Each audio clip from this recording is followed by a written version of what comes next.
यह घटना है एडी 300 की, जब रोम में एक भयानक सताव मसीहों पर आ पड़ा था। रोमी एम्परर नीरो ने और डाइक्लोशियन ने मिलकर मसीहों पर बहुत अत्याचार किया और मसीहों के विश्वास को इल्लीगल करार दिया गया था। उस सताव में सैकड़ों मसीह मारे गए, बहुत सी महिलाएं विधवा हो गई और जवान क्रिश्चियन लड़कियों का रेप किया गया था। यह सताव इसलिए लगातार तेजी से बढ़ता जा रहा था क्योंकि रोमियों को लगता था कि क्रिश्चियनिटी एक धार्मिक पंथ है। उन्हें लगा कि अगर यह पंथ आगे बढ़ गया तो ये रोमी सरकार की अधीनता में नहीं रहेंगे, इसलिए रोमी सरकार ने उन्हें कंट्रोल करने के लिए उन पर लगातार सताव किया। दूसरी बात, यह सताव मसीह इसलिए भी फेस कर रहे थे क्योंकि क्रिश्चियंस ने रोमी देवताओं की पूजा करने से साफ इनकार कर दिया था।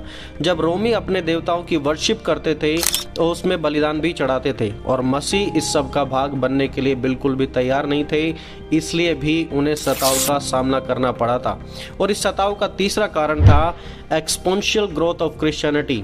मसीह लोग लगातार तेजी से आगे बढ़ रहे थे, उनकी संख्या लगातार बढ़ती जा रही थी और यह रोमी सरकार के लिए एक चिंता का विषय थी। उन्हें लगा कि अगर ये लोग बढ़ जाएंगे तो ये हमारे साम्राज्य के लिए एक थ्रेट हो सकते हैं, और इसीलिए उन्होंने क्रिश्चियनिटी को टाइम एंड अगेन दोष लगाकर, झूठे आरोप लगाकर क्रिश्चियनिटी को मिटाना चाहा और उन्हें कंट्रोल करना चाहा। आखिरकार परमेश्वर के प्लान को और परमेश्वर की मर्जी को कौन कैंसिल कर सकता है, और जब प्रभु किसी चीज को करना चाहें तो उनकी मर्जी के सामने कौन अपनी मर्जी चला सकता है। दोस्तों, ऐसे ही भयानक सताव के बीच में एक 13 साल की लड़की के विश्वास ने पूरी रोमी सरकार को हिलाकर रख दिया था।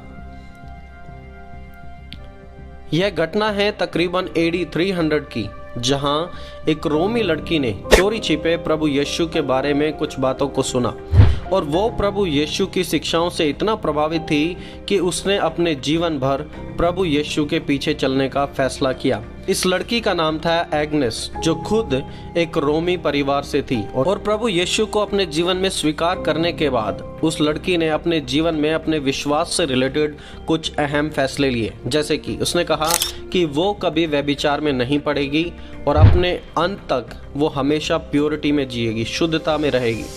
उसका दूसरा फैसला था कि वो कभी शादी नहीं करेगी, बल्कि परमेश्वर के साथ अकेली लगातार आगे बढ़ती रहेगी।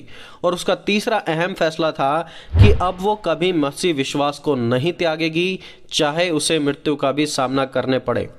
एग्नेस की स्टोरी में इतिहासकारों का कहना है कि वो अपने साम्राज्य की एक सबसे सुंदर लड़की थी और उसकी सुंदरता की वजह से बहुत से लोग उससे शादी करना चाहते थे।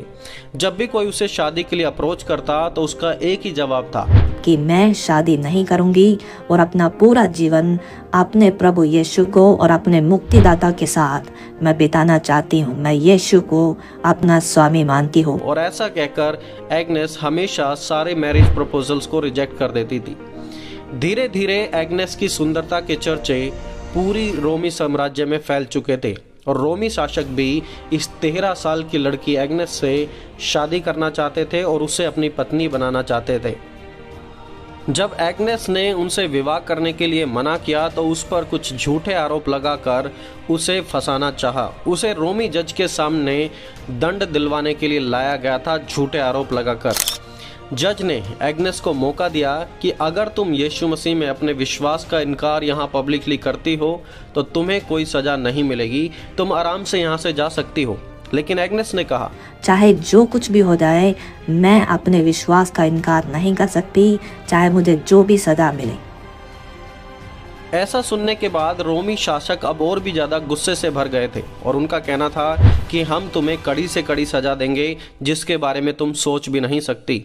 और तब रोमी सरकार का फैसला था कि एग्नेस को एक ब्रोथल यानी कि एक वेश्यालय में भेजा जाए, जहां बहुत से मर्द उसका बलात्कार करेंगे और उसकी सुंदरता को बर्बाद कर देंगे।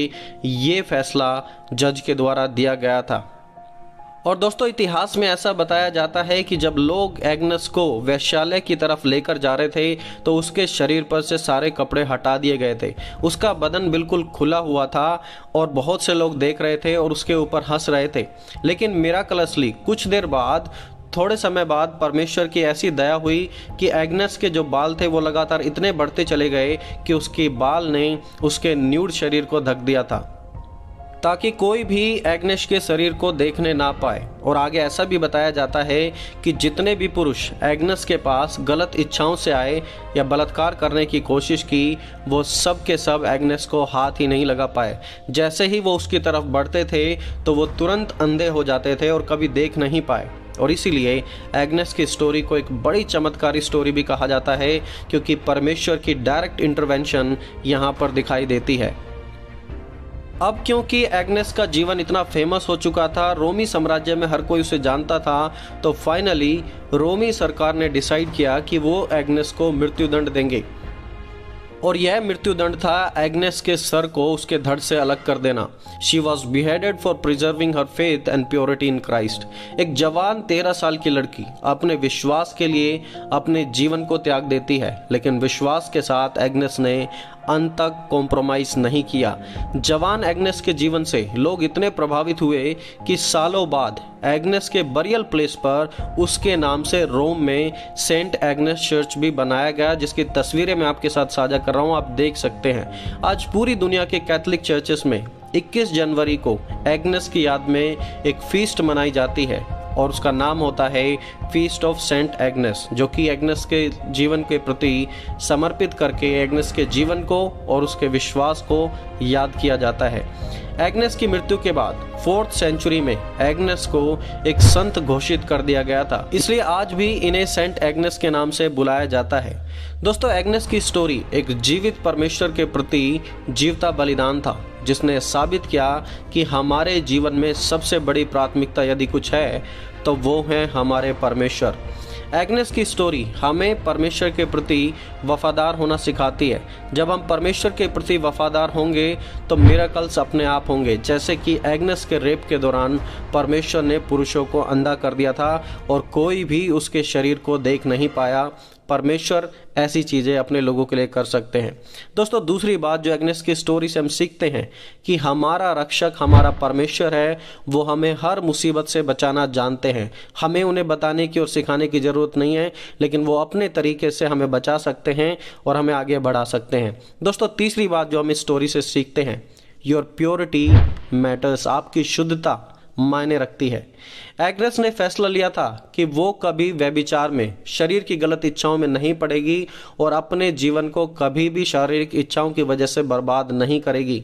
लेकिन आज आप देखिए, सैडली 95% जवान मसीह लोग भी व्यभिचार के गुलाम बने हुए हैं। आपकी शारीरिक शुद्धता मायने रखती है। आपका शरीर दूसरों के साथ या पाप में खराब करने के लिए नहीं है। परमेश्वर आपकी शुद्धता को देखते हैं, वो अपनी दुल्हन को शुद्ध देखना चाहते हैं।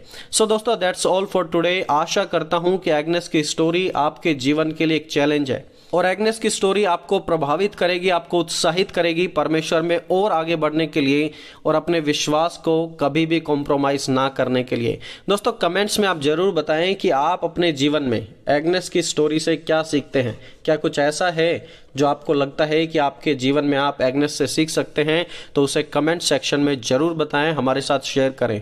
दोस्तों, आप इस वीडियो को लाइक करें, दूसरों के साथ शेयर करें और ऐसी और भी इंटरेस्टिंग वीडियोस देखने के लिए आप हमारे चैनल को जरूर सब्सक्राइब करें, ताकि आप तक टाइमली अपडेट पहुंच सके। सो दोस्तों, आज की इस वीडियो में इतना ही। मिलेंगे जल्दी एक और नई वीडियो के साथ। टिल देन, आप सभी को जय मसीह की। दोस्तों।